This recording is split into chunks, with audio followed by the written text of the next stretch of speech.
everyone. It's Change Your Life in 30 Days. I just noticed I'm a little bit angled. I think that's a little better. All right, Change Your Life in 30 Days. Our daily video through this month, all about little ways that we can shift our perspective, shift our mood, shift our feelings, shift our goals, live more intentionally, move forward on purpose. That's what we're here for. And as a reminder for those of you who may be new, you can jump in at any time. Any time is good. Yes, each day does build on the next, and yet wherever you start is perfect for you. And you can always go back and search in this group for Change Your Life videos, CYL designation, and they'll all come up for you. So today, I want to start by asking you a few questions. And I'm taking these right out of the book. This is the book, Change Your Life in 30 Days by RHONDA BRITTEN, that we are following through. And you can buy this book on Amazon. There's the ebook and the hard copy. So let's look at these questions. So, do you wait for the other shoe to drop? If someone is nice to you, do you believe they want something from you? Do you have a hard time accepting compliments? If you have good times, do you secretly wait for the bad times to hit? Do you believe that nothing ever lasts forever? Do you have a tendency to feel dejected or ignored? In your mind, is there someone in your life who's trying to keep you down? Maybe it's a boss who hasn't seen your potential, or a mate who doesn't do their fair share, or your mother who just won't seem to let you grow up. If you've answered yes to most of these questions, you are operating under a filter of life being hard, life being against you. Now, let's take a look at what the filter looks like if you have that fundamental belief that life is for you. If you believe life is for you and the world is for you, you give people the benefit of the doubt. When good things happen to you, you believe it only proves more good things can happen. You've learned to cultivate a grateful, appreciative heart and be more loving and compassionate or understanding. Those are primary for you. You figure if there's a problem, you can solve it, and you realize that there's no one to blame for your life except for you. Your secret philosophy is that dreams do come true. And she goes on to say that most people want to believe that they're in that second group with their filters believing that the world is good, that the world is for them.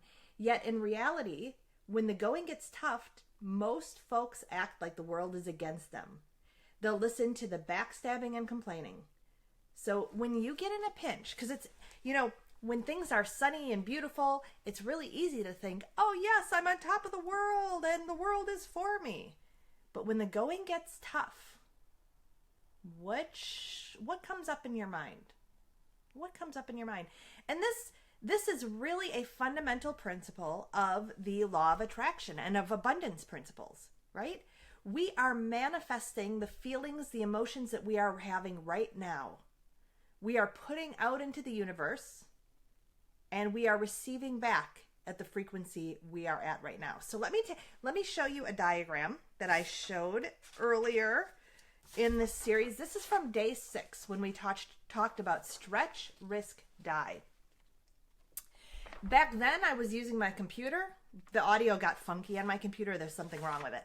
And so I've switched to my iPad. But back then it was nice because the words were not backwards. So, just read backwards with me on this one.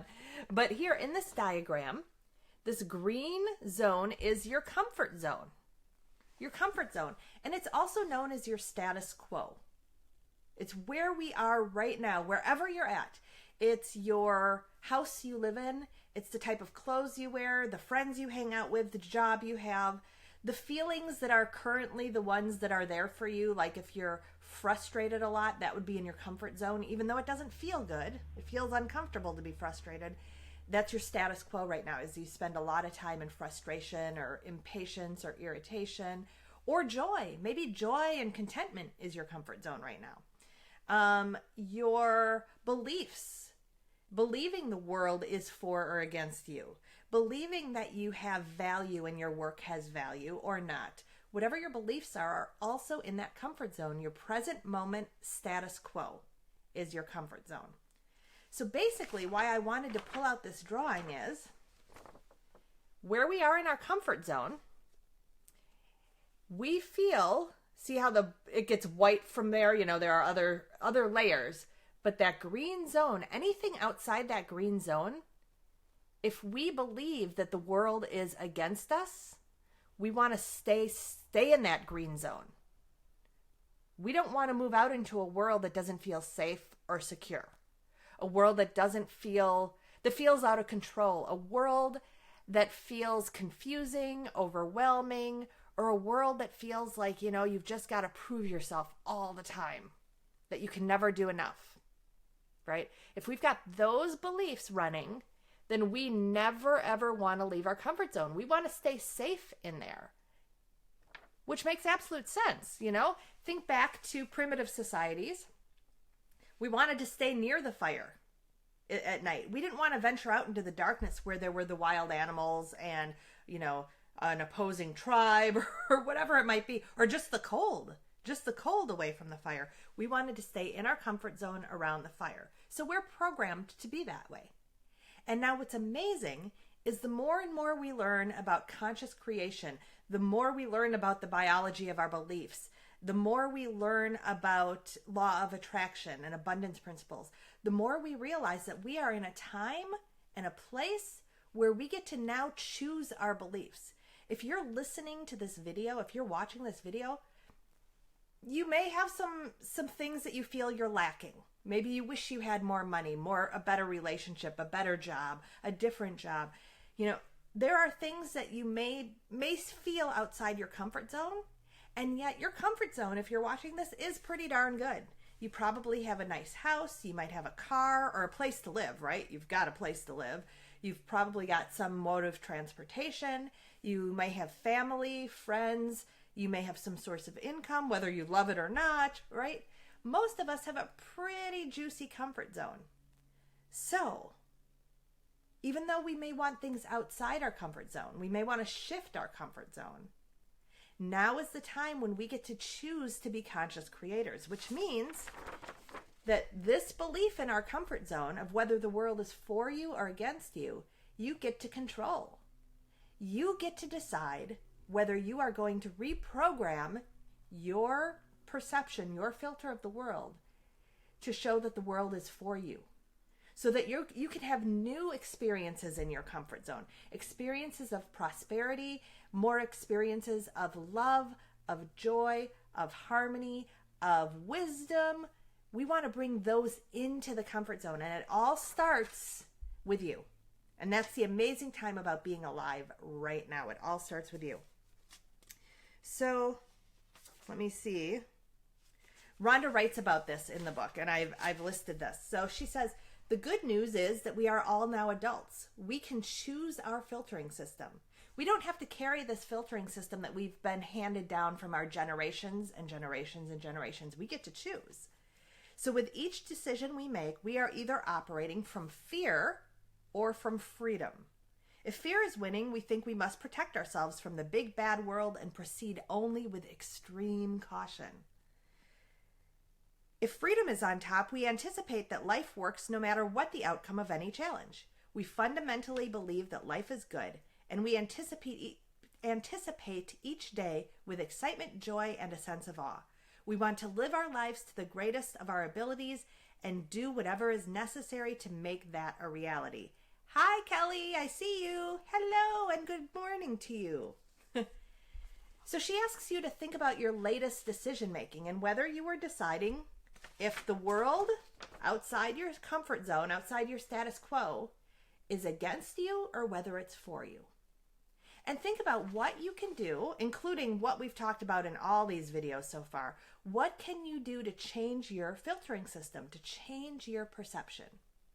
What can you do so that this comfort zone feels better, becomes a better point of attraction, right? So it becomes just a little, the things you want are just maybe a little bit outside your comfort zone. They're not way out in the darkness, right? And we can believe that it's possible to go get them. We know it's possible. We just need to do it. So one of the tools that Rhonda talks about is gratitudes. She talks about gratitudes as a way to really begin to shift that filter and notice that the world is for you instead of against you. Start building evidence, because I know that some of you are probably saying, yeah, but I look at my bank account and there is no money in my bank account. That's reality, right? And Rhonda says it's about finding the appreciation in any moment. And actually, this is a very common principle if you follow Abraham Hicks. It's about finding the appreciation, finding the vibration, and not that's way out there in the darkness, but one that's close by that you can grab onto. So appreciation or gratitude is a great one. And Rhonda teaches gratitudes to be written as, today I am grateful for, and fill in the blank. It's a sentence starter. Today I am grateful for, fill in the blank. It's a great way to start. I also love the idea of counting your blessings is great. And, you know, I don't want to put any limits on you either. Really just start to think about what you're appreciating in life. What are you celebrating in life? What is good and juicy about this moment right now? Good and juicy about this day. So that you can begin to shift. And the amazing thing is, as you do that, your comfort zone actually grows and you grow more confident. Because when it feels like the world is for you, we feel like we can do almost anything.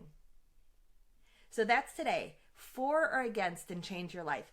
And if you have any questions about it, comments or insights, I know that the idea of gratitudes is not probably a new concept for most of you. So I'd love for you to put any other insights you have in to the comments. I love to hear where you're at with the information and what I can help you with as we move forward through our last week of Change Your Life in 30 Days. So exciting. So I hope you've seen some shifts over the last few days. If you're new, I hope you jump on board and catch this last week of videos. I thank you all for watching. Kelly, I know you've watched a lot of them. I thank you for being here, watching the replays and being here live. And I will see you tomorrow for day 24? Day 24 of Change Your Life in 30 Days. Bye-bye, everyone. See you then.